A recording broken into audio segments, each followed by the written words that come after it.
So, a look at some of the chases and car vehicular action from the Sweeney. Here, a good old-fashioned armed robbery. Don't get this anymore.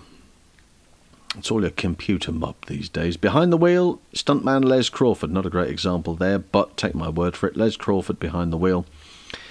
Peter Braham, the coordinator on the series, brought in a great many individuals to do a lot of the driving. Peter Braham, of course, here takes over, does the driving himself, and is behind the wheel of this vehicle. These Rovers and Jags, quite durable, and of course Peter made everything he drove look like it was easy. That's not simple to jump that either. Big explosion. Next sequence is slightly different situation. Regan behind the wheel. He is trying to get from A to B very quickly and is drawn attention to the local plod who are after him, and he takes off like an understeering scalded cat. The one thing about the Mark I Escort which he's driving is that it understeered left, right and centre. Here's another good example of the back end's not going to come out at all. It's just going to understeer the whole time. Again, Peter Braham behind the wheel of the chase car. For the series here, Frank Henson and Alan Stewart. Frank Henson, a great mate of Peter Braham's, good driver, so he was always brought in. There's Peter driving there. Tall guy in the passenger seat, can't quite pinpoint who that is. And then the actors take over for the close-up, running up to the shot. And it's Carter's job to go, all right, lads, it's okay, with the Sweeney, it's all right, don't panic. Now, on the subject of Les Crawford, here he is in a different role, being coshed at the start of a car chase, very famous car chase, this one too. Bundled into the back of a car and deposited at the side of the road. Get out. Have it. There he is. Left for dead.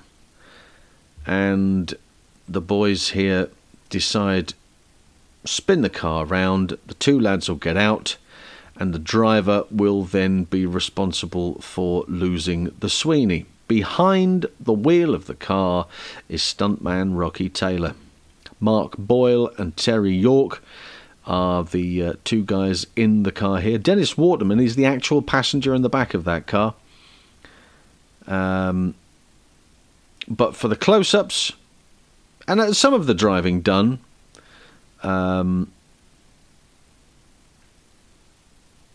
and riding around here, Bill Murray is the actor and does a great deal of the driving. Very tasty driver. Peter Braham was very impressed and said, well, you should definitely do some of the driving. He knows a great many of these streets. It's in his old manor where he grew up. And Rocky here doing those blocking shots, riding up towards the car, braking, pulling over to one side, braking, coming up to the turn and then pulling away. They get into this section here. There's a big slide on, and rather convenient that at some point there is cardboard boxes. The chase has been edited down here, but cars being thrown about left, right and centre. It's going to come up to a very interesting gag at the end of this. Rocky driving and is cut off here, causing him to go right. Car slides. He comes up to these boxes here and then has to dive through the windscreen of the car. Windscreen, the steering wheel is removed, the driver's seat is removed. He takes a sort of big dive from the back seat and rolls out across the bonnet. And there's Rocky's face. Who taught you to drive? Evel Knievel?